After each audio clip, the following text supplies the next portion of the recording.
وَإِذَا سَأَلَكَ عِبَادِي عَنِّي فَإِنِّي قَرِيبٌ أُجِيبُ دَعْوَةَ الدَّاعِ إِذَا دَعَانِ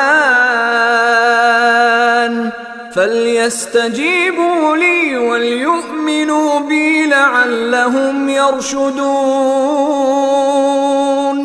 أُحِلَّ لَكُمْ لَيْلَةَ الصِّيَامِ الرَّفَثُ إِلَىٰ نِسَائِكُمْ هُنَّ لِبَاسٌ لَكُمْ وَأَنتُمْ لِبَاسٌ لَهُنَّ